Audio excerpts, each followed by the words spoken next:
changes in technology, and then elite class. And these changes were together concepted as mass society notions. ये जो सारे changes हुए, these changes were given a term of mass society, and there is a reason why it happened. People were seeing the development of industries. What industries were doing? Industries were changing the way our economy is. Industries were changing the way our agriculture, not is, sorry, our economy and society was. Earlier people, they used to do agriculture. Earlier people, they used to toil soil, and they used to just sell off what they were producing from farming.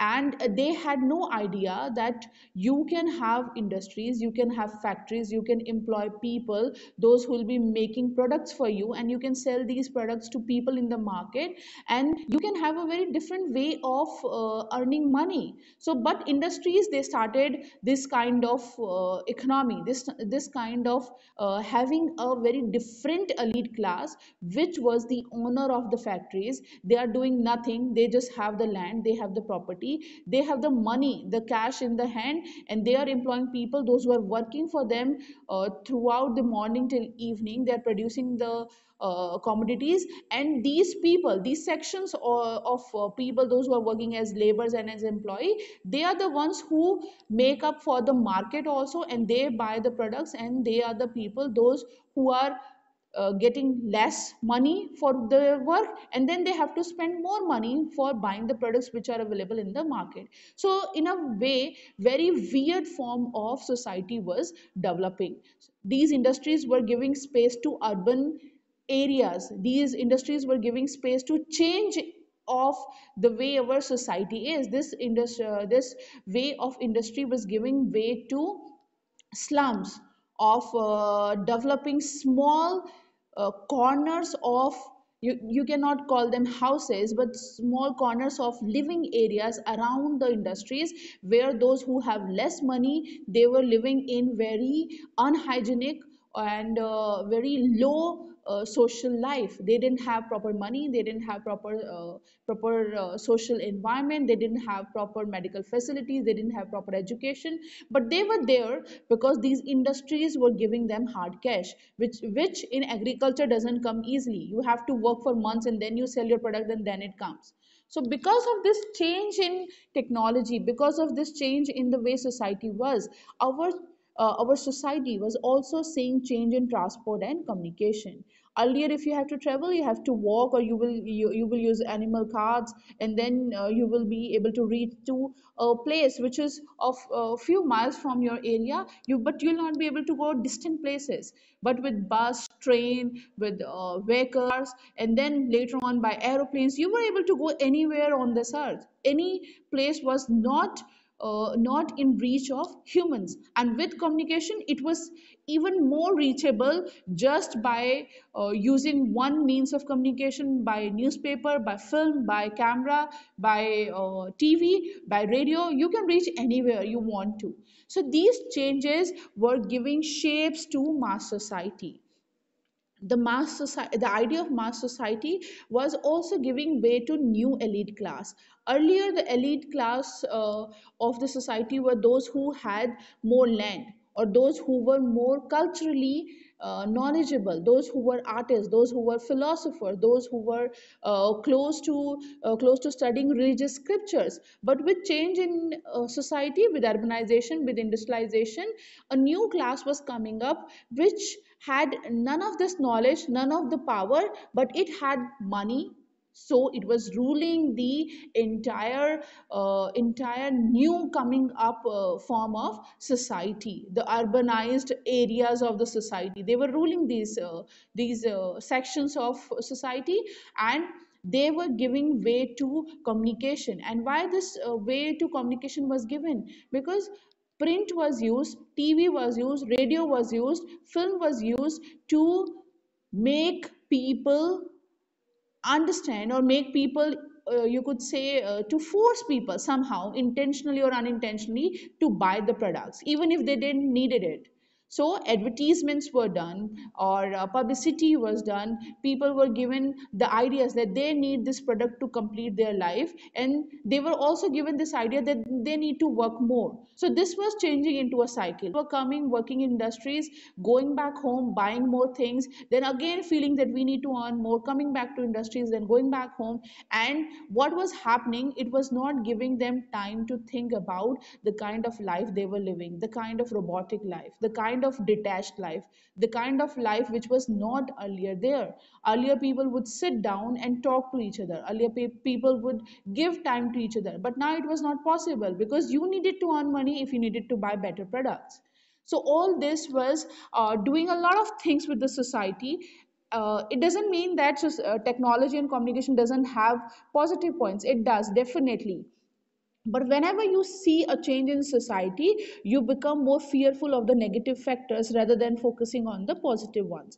So that is what happened with our world also. Everywhere, when people they started seeing new technology, when people they started seeing the factories, the industries, the developing urban areas, people running away from rural areas, leaving their lands and going to cities, settling down there, living in unhygienic conditions. So people they started talking negative about it, and the negative notions that started to get linked with means of communication, means of mass communication, with mass media, people started calling it mass society notions. And there were different people who talked about it differently. There was one person, Ferdinand Tonis, in the you could say in the late 19th century. He was a sociologist, and he talked about this mass society in two sense. He talked about it in terms of the concept that is there in sociology, Gemeinschaft and Gesellschaft. He said that earlier the society, they were more closely knitted. People they knew each other. People they had compassion for each other. They had empathy for each other. And now the society that you have, they are more connected because means of transport and communication is available, but they are detached. They are dependent on each other for the work, but they are not connected emotionally with each other or socially with each other. And this is something which is more negative about the changing society. Then there was another sociologist, Theodore Giger, who said that there is no way that now the sympathy could connect people. People are connected because they would be needing each other. You need to talk to one shopkeeper because you know that you would be needing to buy something from there. You need to talk to the person who is there in the education system because you would be needing to go there and take up a course there. So this is how now you don't know the people, you don't know them personally, you don't have that emotional connection, but what you have is the necessity to sustain your life. That is why you have to stay connected. But there were people, those who were positive also about the changes. They were positive because they thought that earlier we had small groups of our societies. Earlier it was only possible to be more emotional or to be more empathetic about only people you knew. But with means of mass communication, you can be empathetic about that person also whom you have never seen but who lives in other country, but now you know that he has faced some problem in his life, so you feel empathetic now because you have seen his story on TV, so you feel empathetic. Another sociologist, Daniel Lerner, he said that new means of mass communication are giving you the needed empathy that was required for national society. So the idea of nations started coming up. People they started talking about their national identity. People they started talking about patriotism. People they started talking about the you could say the living identity, not just as a village, not just as a city, but as a nation. People were more concerned about the colonial rule. They were more concerned about talking about their own identity, snatching their own identity from colonial rulers and living their identity. So it all started in giving way to needed empathy that was required. Okay, now we can talk about these ideas in two ways. One is Chicago school, another is critical school. Chicago, ये जो here the idea of school means that it is not a school of buildings. Here the idea of school means school of thought. That is, those researchers, those scholars, those intellectuals, those who belong to one group because they belong to one school of thought. They have certain similar thought process, and that is why they belong to one school. So people, those who belong to Chicago school, because Chicago was the first place from where people like Dalian Lerner, who started talking positive about mass society.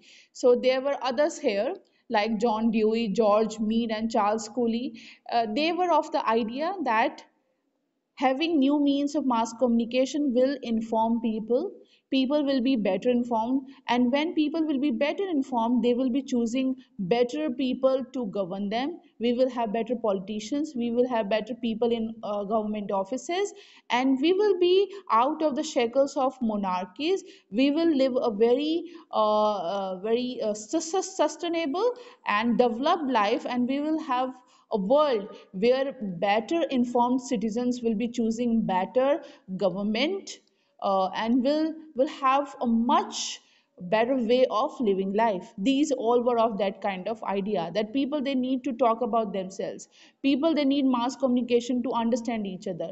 People, they need means of mass communication to be able to be represented in front of others. People, they need mass communication to be able to say what they want to say. So they were positive, but there was another school, critical school, and people here were Theodore Adorno, Noam Chomsky, Max Horkheimer, and previous also Ferdinand Tönnies, Theodore Giger. They all were of the idea that media is slowly eating up the culture, eating up the art, eating up the aesthetics of human life.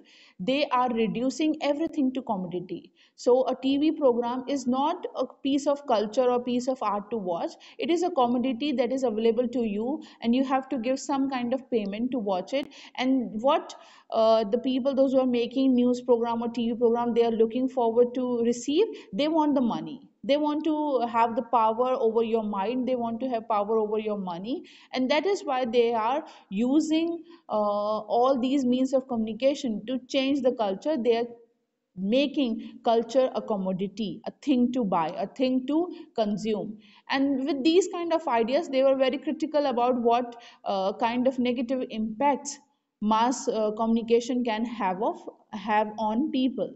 So there were two kinds of ideas, positive and negative. And somewhere between these kind of ideas, our world went into First World War, and there was extensive use, huge use of